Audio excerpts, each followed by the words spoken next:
Recientemente, el Washington Post publicó información sobre el tema de la falta de resultados de la contraofensiva ucraniana, y en esto se revela que en el bando occidental y ucraniano el proceso de planeación y ejecución estuvo plagado de una serie de errores de cálculo, confrontaciones y divisiones.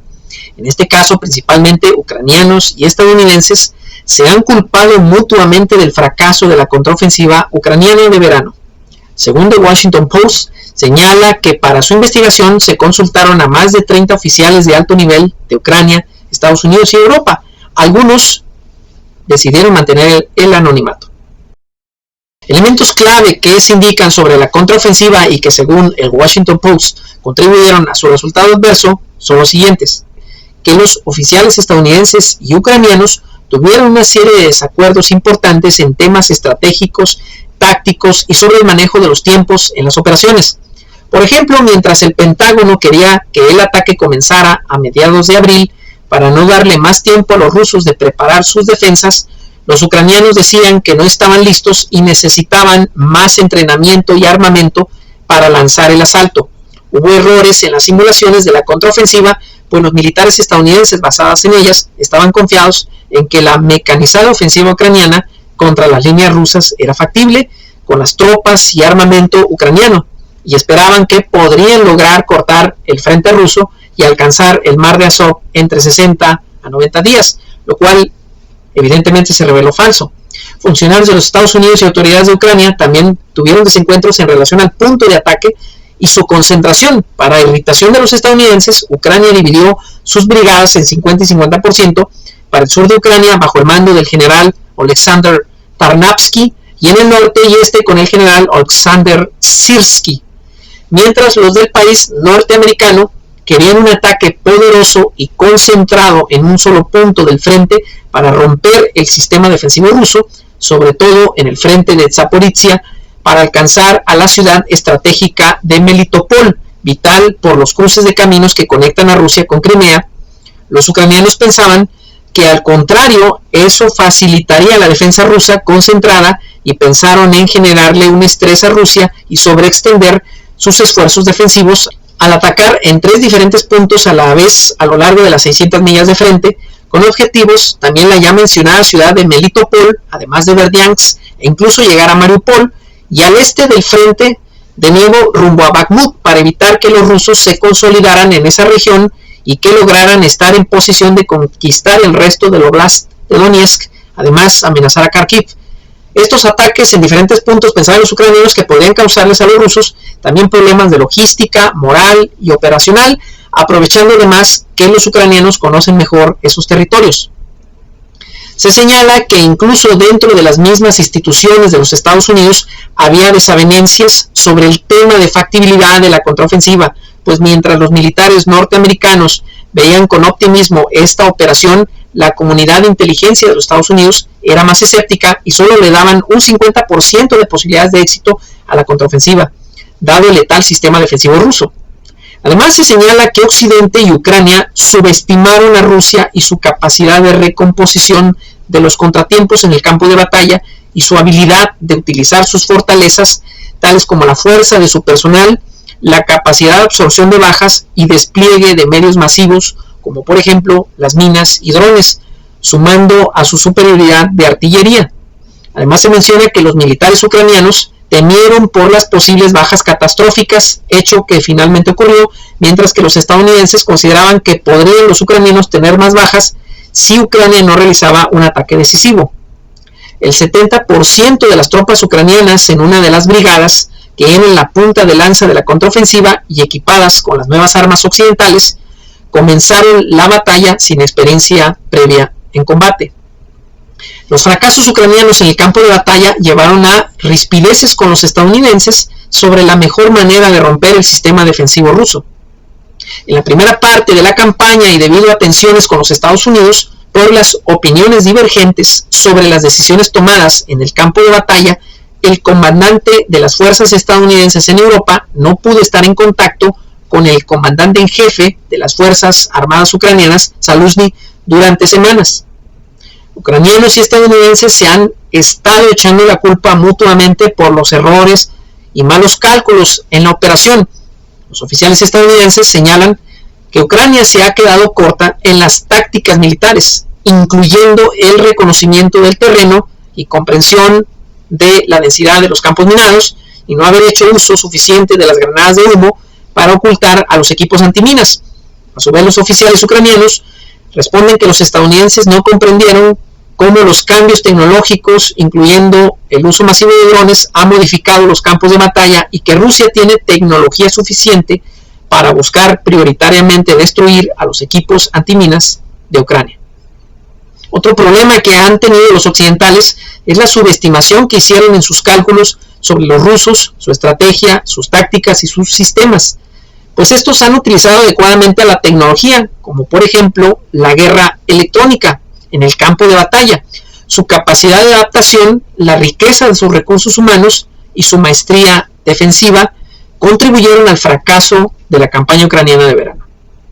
Por ejemplo, el Washington Post reporta el gran despliegue de minas, los drones rusos y la artillería, además el uso de otros medios aéreos como helicópteros, ha sido un dolor de cabeza constante para Ucrania.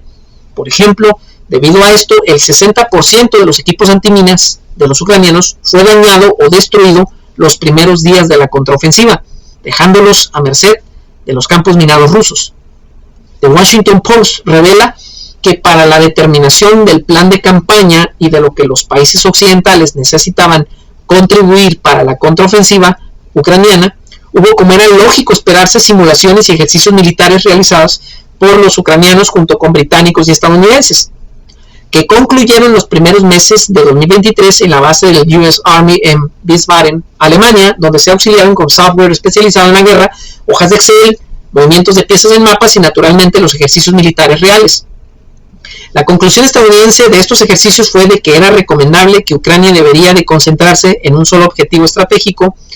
para alcanzar el mar de Azov y poner en entredicho el corredor de Rusia a Crimea. Los países de la OTAN, incluyendo a los Estados Unidos, no han tenido experiencia a algo semejante al presente conflicto, pues siempre ellos han combatido con la ventaja de tener superioridad aérea y generalmente han participado en luchas desequilibradas en las cuales han enfrentado a oponentes de menor nivel y donde claramente han gozado de superioridad tecnológica. Por ejemplo, un oficial de alto rango ucraniano, del cual la publicación omite su nombre, afirmó que estos juegos de guerra para entrenamiento, tal como todavía se han llevado a cabo, no funcionaron porque el tipo de guerra que enfrenta Ucrania es diferente y contra un rival muy capaz. Además, la tecnología empleada ha cambiado de manera relevante el presente conflicto bélico europeo y no se parece a lo que los ejércitos de la OTAN han experimentado en el pasado. De cualquier manera, para los occidentales, el escenario más optimista de las operaciones consideraba que de 60 a 90 días le tomaría a los ucranianos el cortar el corredor de Rusia a Crimea, pero que la lucha sería complicada con pérdidas importantes de soldados y equipos, del hasta el 30-40% del total, pero los oficiales estadounidenses consideraban que Ucrania tendría más bajas si quedaba atrapada en una guerra de desgaste, como finalmente apunta a que ha ocurrido. Sin embargo, a pesar de lo anterior, del lado ucraniano no estaban convencidos de los argumentos estadounidenses. Como ya se ha mencionado, Ucrania consideraba que un ataque en un solo punto le facilitaría las labores defensivas a los rusos y su idea era sobreextenderlos, causándoles estrés, alargando sus atenciones a lo largo de la línea del frente de 600 millas. Aparte de que querían no dejar maniobrar al ejército ruso en Bakhmut, hacia el resto de Donetsk o incluso Kharkiv. Además de que los ucranianos intentaron seguir un ataque combinado como lo sugirieron los estadounidenses y el resultado fue catastrófico para Ucrania.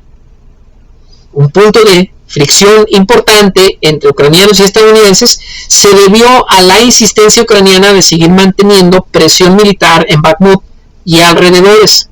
Tanto Zelensky como Zaluzny consideraron importante esto porque además de sobreextender a las fuerzas rusas, serviría para impedir que Rusia consolidara sus posiciones en esta región y pudiera emprender desde ahí un avance para recuperar partes del Oblast de Kharkiv y concluir su propósito de ocupar toda Donetsk.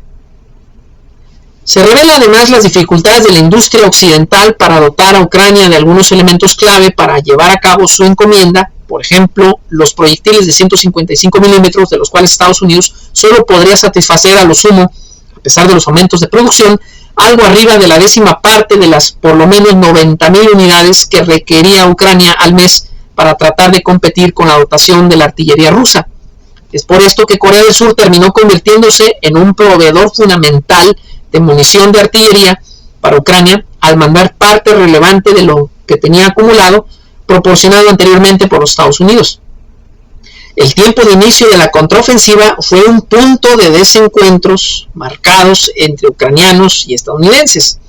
pues a Estados Unidos le urgía que se iniciara el ataque a más tardar a mediados de abril, porque según sus estimaciones el margen de oportunidad para no tener el gran inconveniente de enfrentar unas defensas rusas consolidadas estaba rápidamente cerrándose, y los estadounidenses vieron con consternación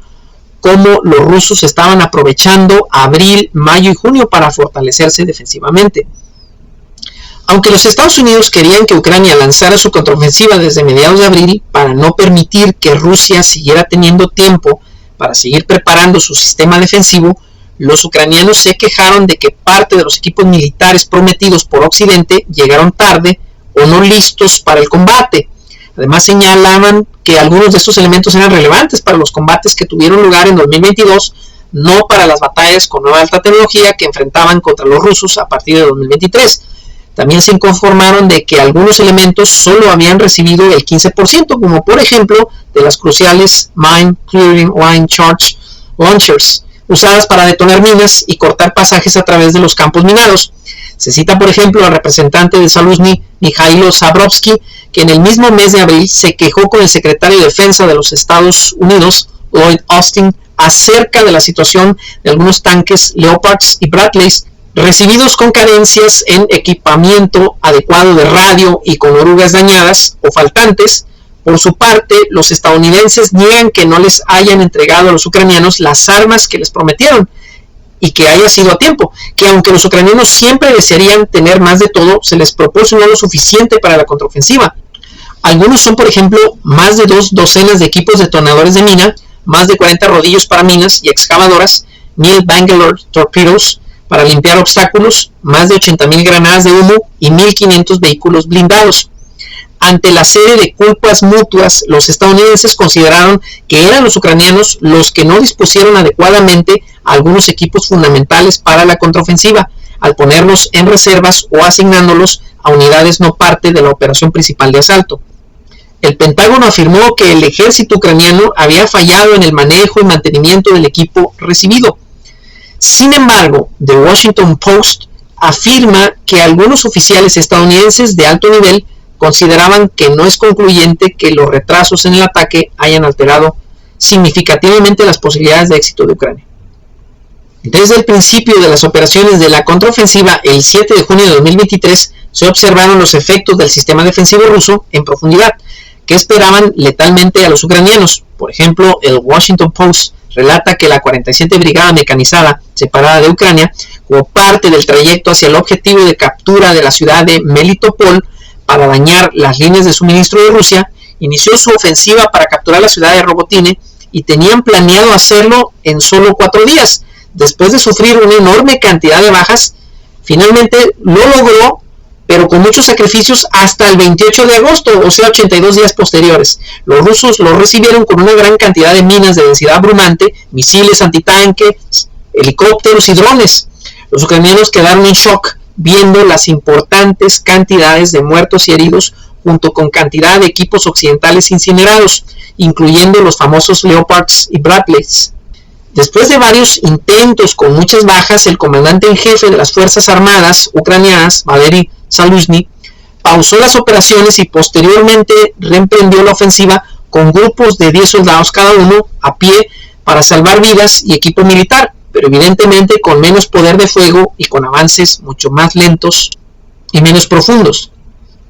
Para darse una mejor idea de los importantes problemas del ejército ucraniano, se ve la situación de la 47 Brigada, que era la punta de lanza de la contraofensiva en Robotine, para hacer camino hasta Melitopol y dotada con armas occidentales. Los miembros de la 47 Brigada indicaron que el entrenamiento de la OTAN no fue el adecuado, pues en el campo de batalla las duras realidades fueron otras, enfrentando drones, fortificaciones y densos campos minados, y además dijeron que los entrenadores occidentales se rehusaron en un principio el incorporar drones porque los programas de entrenamiento ya estaban predeterminados. Los combatientes tuvieron que desechar varias enseñanzas y aprender en el campo de batalla directamente. Además, esta brigada estuvo conformada por muchos jóvenes en su veintena hasta los de mediana edad, y varios provenían de la vida civil y no tenían experiencia militar real. Alrededor del 70% se encontraban sin experiencia de combate previa, porque en un principio los ucranianos prefirieron reservar a las unidades experimentadas para combatir en invierno y las más nuevas en verano. Las necesidades del conflicto por las graves bajas sufridas desde luego alteraron este propósito. En estos mapas se muestran las muy limitadas ganancias territoriales de la contraofensiva ucraniana en 2023. Como ya se mencionó, desde Orikhiv, la 47 capturó la ciudad de Robotine con muchos sacrificios el 28 de agosto y en el cual le tomaron 83 días, quedando muy lejos del objetivo principal. La ciudad estratégica de Melitopol, otras unidades del ejército ucraniano emprendieron sus operaciones en otros puntos del frente. Estas ofensivas se dieron una alrededor de Velika Novosilka y solo pudo lograr capturar a los poblados de Staramayorsk y Urosaine. Esto ocurrió en julio y agosto respectivamente, quedando muy lejos de las ciudades objetivo de Berdiansk y Mariupol, en el mar de Azov. Otra ofensiva se dio rumbo a Bakhmut, capturada por el ejército ruso en mayo de este año, después de meses de cerrar el cerco y en donde Ucrania perdió muchos soldados y equipos. En su contraofensiva no ha podido recapturar Bakhmut y solo pudo recuperar el poblado de Klishchivka el 17 de septiembre, importante poblado para tener superioridad de fuego alrededor de Bakhmut. Como diría una variante de la famosa frase atribuida a John F. Kennedy, la victoria tiene muchos padres y la derrota es huérfana, nadie quiere tomar responsabilidad de la falta de resultados y por eso unos y otros se reparten culpas, y en este caso está muy claro que en el fracaso de la contraofensiva ucraniana, la subestimación al ejército ruso y sobreestimación de lo que Ucrania podía hacer en el campo de batalla, dadas sus difíciles condiciones, así como la idealización del material militar occidental, contribuyeron al desastre ucraniano. En realidad, la OTAN y en particular Estados Unidos usualmente han combatido con cierta comodidad al tener marcada superioridad tecnológica y material de equipos militares al enfrentar a rivales de menor nivel bélico. En la doctrina occidental, inmediatamente se busca usar la superioridad aérea para avasallar a sus rivales y facilitar las operaciones de tierra y mar, y esta se puede alcanzar al enfrentar a oponentes que no tienen los medios suficientes para disputar este terreno. Aún así, el ejército ucraniano intentó hacer una ofensiva contra el bien estructurado sistema defensivo ruso sin contar con la superioridad aérea, algo que los miembros de la OTAN no se han atrevido a hacer, realizar operaciones terrestres de gran envergadura y sin superioridad aérea en contra de un rival de buen nivel que puede responder. Para algunos analistas como Sean Mearsheimer, la contraofensiva ucraniana de verano desde el principio estaba condenada al fracaso de sacar a Ucrania en la trayectoria de entrar en una guerra de desgaste en contra de Rusia. Incluso se tenía cierto éxito parcial. Rusia es quien de momento tiene ventajas claras con respecto a Ucrania, tanto en población como en capacidad militar, industrial y económica, a pesar de las sanciones de Occidente. Y contrario a lo que algunos argumentan, para Rusia el caso de Ucrania como país aliado militar de Occidente lo consideran por razones obvias como una amenaza existencial a su seguridad nacional. Ucrania es la gran perdedora del conflicto entre las grandes potencias. Desafortunadamente, estos pueblos hermanos de Rusia y Ucrania que podían vivir en paz y armonía, ahora se combaten entre sí, cobrando un alto precio con muchas vidas apagadas o arruinadas. Lo lamentable es de quienes movieron el avispero por perseguir sus objetivos geopolíticos.